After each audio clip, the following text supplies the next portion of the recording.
and welcome back to my YouTube channel. Thank you so much for joining me for another one of my videos today. So today I wanted to touch upon a topic which I have been really passionate about recently, so much so, well, I've been passionate about it for the last 3 years, as you'll see from my videos, but another thing that really took off during lockdown was how much inner child work I was doing on myself, but also with clients within sessions. So I've known about inner child work for, gosh, 2.5, 3 years now, and you'll see I did a video on it a couple of years back as well, kind of introducing you to the kind of themes and topics and what your inner child is, and obviously how you can work with your inner child.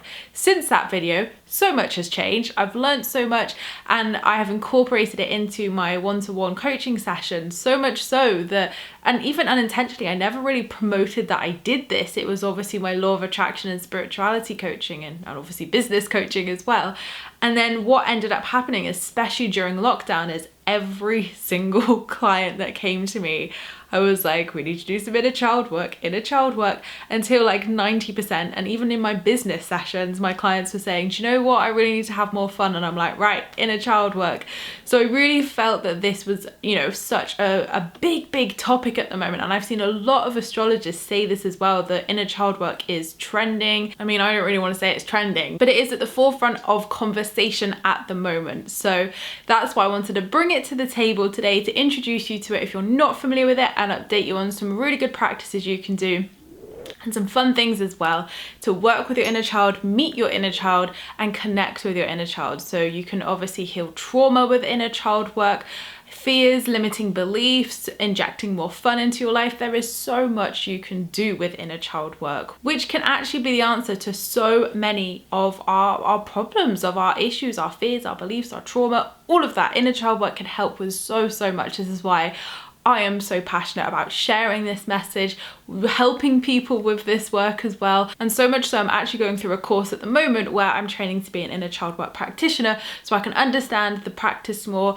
have some new tools and modalities to help you with inner child work, and just expand my knowledge even more, because I love learning. So it's been so much fun for me. Actually, ironically, this is one of the most funnest courses I've actually done, just because it really fascinates me how our inner child works, how we can store these memories, how much we absorb as children. Like, the psychology of it really fascinates me, as well as the spiritual side of it as well. So the way I deal with inner child work is more spiritual rather than the kind of traditional modalities of therapy. And inner child work is not actually that well known still, even here in 2020. People aren't aware of inner child work and how it can actually help them. So this is where I want to bring change to that and bring the topic to the table to help you guys and to give you some useful tips and tools to go away with and try today. So what is our inner child? So a lot of people view the inner child differently. I've always associated very closely to the inner critic and ego as well, of any limiting beliefs or fears that come up can actually most of the time link back to inner child wounding or trauma or fears.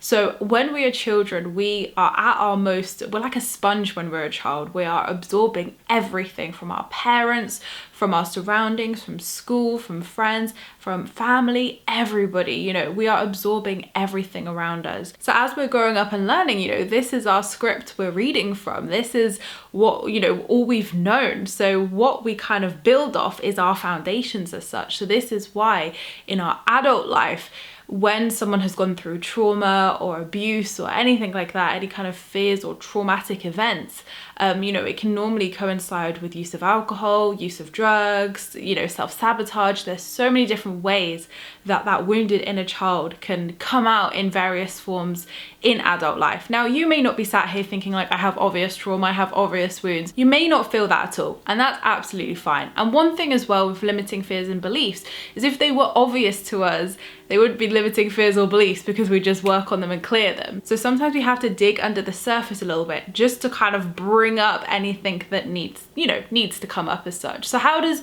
inner child work and the law of attraction tie together? So obviously the law of attraction is my fundamental framework that I work with, and of course it definitely ties in. So how this plays out in law of attraction is in our second step, believe, you obviously have to clear whatever stands in between you and your manifestation.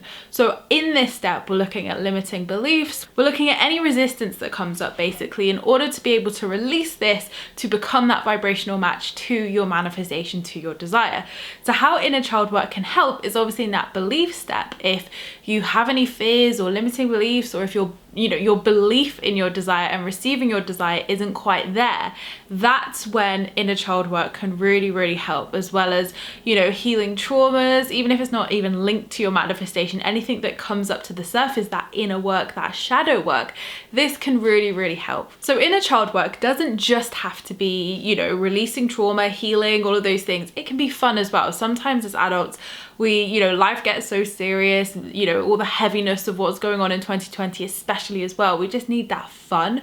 We always need that childlike energy again, where we just have fun and we connect to our inner child and invite fun and joy into our lives, because this is a really great way to manifest as well, is to bring in that joy and fun into everything you do, your work, your home life, your manifestations, everything. Because when we are in that vibration of joy, we're in that vibration of good vibrations, good positive vibes. So even just connecting with your inner child to have more fun and to have that connection can still be just as positive, even if you haven't got trauma or fears to release or that deeper inner work to face. And again, things can just be really subtle. It doesn't have to be something massive that happened to you. It could just be, for example, if you say like, I don't feel enough, or I'm not enough, that can be a really common inner child trait, where you could have just picked that up from conversations you've had with your friends, your family. Anybody could have said that to you throughout your childhood, and it stuck with you throughout adulthood. So doing that inner child work can help to release that. So for the more, shall I say, deeper side of healing, trauma, fears, anything that feels really deep, I would obviously recommend working with someone for that, because it can be quite hard to track your own progress otherwise, and you need somebody, whether it's myself or another inner child work practitioner, to actually facilitate that journey for you, to go through each memory, to work with that and to heal that. But what I'm going to give you today are some great tips to work with your inner child on the more surface level, and obviously having more fun, and also how you can connect with your inner child as well, to identify if there's anything that needs to come up to the surface and to work with. So some great practical ways to connect with your inner child is, one, to simply just look at a photo of yourself when you were a child.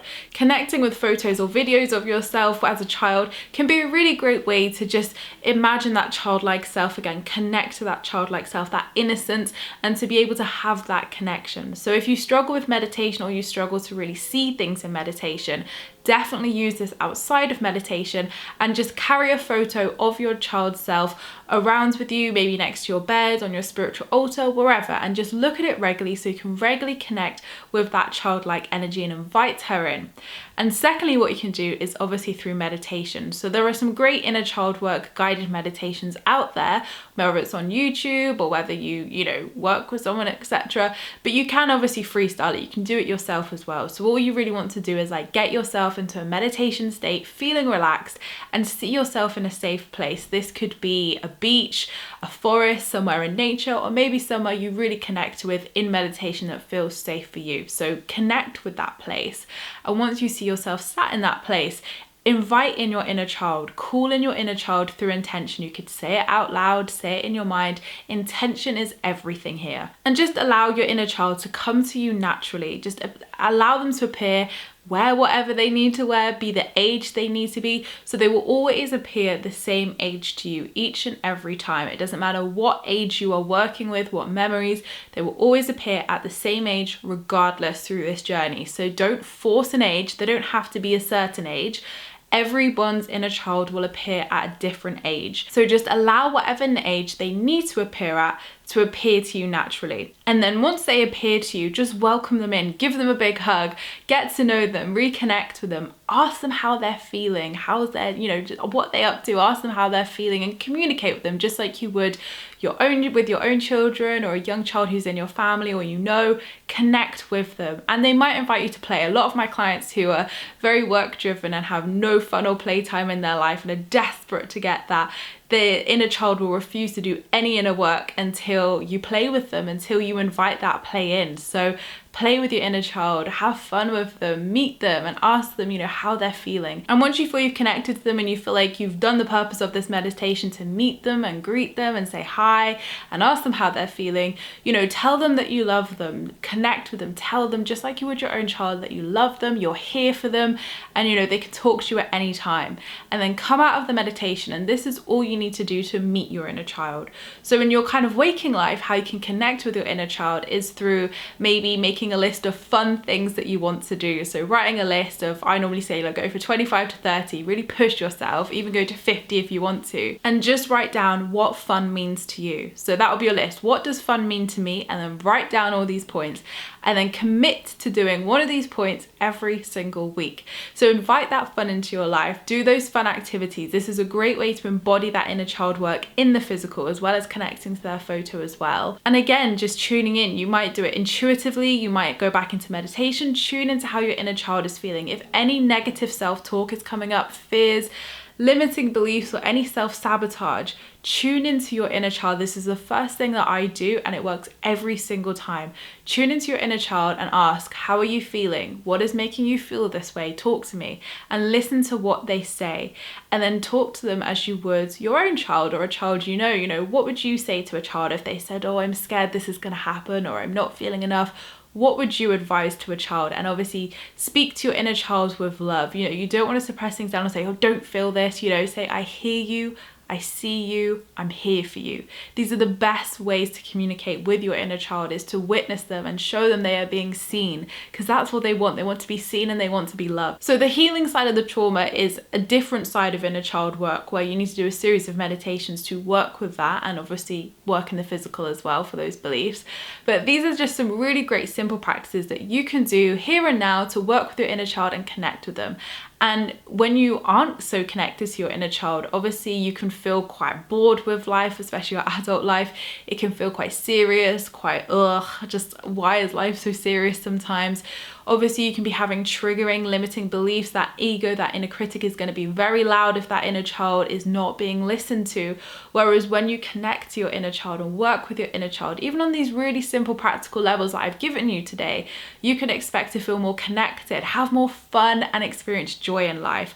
Your vibration will raise, you'll attract your manifestations because you're clearing these blocks and working with your inner child, and you'll just feel more at peace and more harmonious within yourself as well. So there's so many benefits to doing this, so many. But anyway, I would love to challenge you to work with your inner child, to connect with your inner child, and to let me know how you get on.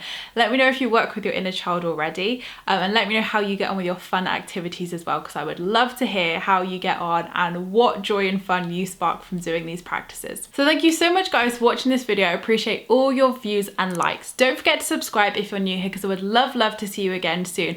And don't forget to leave me a comment in the comments box down below, because I reply to them all, and I would love to hear your thoughts on inner child work as well. Whether you've worked with yours, whether you're new to this, let me know. And of course you can join my free Law of Attraction support group over on Facebook, where you can join myself and other like-minded souls, where we talk all things Law of Attraction and spirituality as well. So I hope you have a great week whatever you're up to, and I'll see you all in my next video, which will be next week. Lots of love guys.